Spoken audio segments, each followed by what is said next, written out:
ரொம்ப சந்தோஷத்தோட சொல்லணும்னு நான் நினைச்சேன். வலிங்கிறது எல்லாருக்கும் உண்டு சாய். நிஜமா சொல்றேன்ல, வாழ்க்கையில கஷ்டப்படாதவாள்லாம் யாரும் கிடையாது. கர்மாவை அனுபவிக்காதவா யாரும் கிடையாது. காயப்படாதவா யாரும் கிடையாது வாழ்க்கையில. இன்னைக்கு நான் இப்படி இருக்கேன், இன்னைக்கு பாபாவால் அது மாத்திரம்தான் நான் இருக்கேன்னு என்னால் உறுதியாக சொல்ல முடியும். சந்தோஷமா இருக்கிறதுக்கு மெயின் ரீசன் என்ன தெரியுமா? ஒரே ஒரு சூக்ஷ்மம் தான். ரொம்ப ரொம்ப நீங்கள் சந்தோஷமா இருக்கணும்னா எதிர்பார்ப்பே இருக்கக்கூடாது சாய். எப்படி குழந்தை இல்லாமல் இருக்கிறது அப்படின்னு நீங்கள் கேட்ப, அது எதிர்பார்ப்பு தான், அது தேவை தான், அது பேசிக் நீடு தான், என்னால் புரிஞ்சுக்க முடியாது. ஆனால் எதிர்பார்ப்பெல்லாம் விட்டுட்டு அவர்கிட்ட டோட்டலாக சரண்டர் ஆகிட்டோன்னா அதுக்கப்புறம் நம்மளுக்கு கிடைக்க வேண்டியதெல்லாம் ஆட்டோமேட்டிக்காக கிடச்சிடும் சாய். இதை நான் அனுபவபூர்வமாக உணர்ந்தேன். போன தடவை அப்படி மிராக்கள் நடந்ததே, இந்த தடவைலாம் என்ன பண்ணிட போகிறார் அப்படின்னு யோசித்தேன். இந்த தடவை கூட என்னை அழ வச்சுட்டார், கண் கலங்க வச்சுட்டார் பாபுக்குட்டி. அது கண் கலக்கம் இல்லை, ஆக்சுவலாக மனசால சொல்கிறேன். அந்த ஒரு கடனை கூட நான் வச்சுக்கப்படாதுங்கிறதுக்காக தான் அதே இடத்துல என்னை போய் யாகம் பண்ண வைக்கிறாருன்னு நினைக்கிறேன். ரொம்ப ரொம்ப ரொம்ப நன்றி. இந்த வாய்ப்பை ஏற்படுத்தி தந்த பாபாக்குன்னு தான் நான் சொல்லுவேன். என்கிட்ட பேசின அத்தனை பேரும் எங்களுக்காக பிரார்த்திச்சுங்கன்னு சொன்னார். எனக்கு அந்த வலியும் வேதனையும் நானும் கடந்து தான் வந்திருக்கேன்.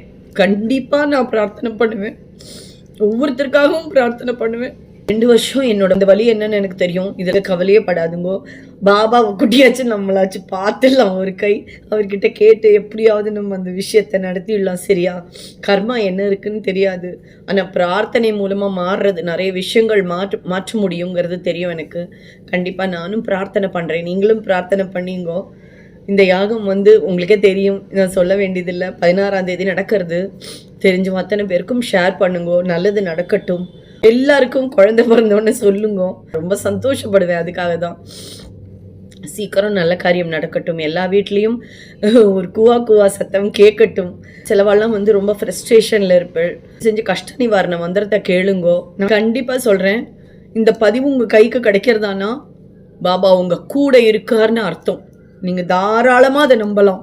எல்லார் வீட்லேயும் நல்லது நடக்கட்டும், சீக்கிரமாக நடக்கட்டும், கஷ்டங்கள் எல்லாம் போகட்டும், சகல சௌபாகியம் சேரட்டும். அது மாத்திரம்தான் என்னோட பிரார்த்தனை. எல்லாரும் நன்னா இருந்தால் நானும் நன்னா இருப்பேன்ல. அடுத்த இலைக்கு பாயசம்தான். என்னடா இவ எப்போ பார்த்தாலும் அழுதுண்டே இருக்காளேன்னு. இல்லை, நான் ரொம்ப சிரிக்கிற பொண்ணு. கண்ணீரை மட்டும் நீங்கள் ஃபோர்ஸ் பண்ணியெல்லாம் கொண்டு வர முடியாது. அது உணர்ச்சி பெருக்கால வந்தால் மட்டும்தான் உண்டு. இது உங்களுக்கே புரியும்னு நினைக்கிறேன். நான் பாபா விஷயத்தில் மாத்திரம் நான் ரொம்ப ரொம்ப சென்சிட்டிவ், இமோஷன் அந்த மாதிரி. சரியா? சரி, எனிவே நான் இதெல்லாம் சொல்லிட்டேன். இனிமேல் சொல்ல வேண்டியது ஒன்றே ஒன்று தான்.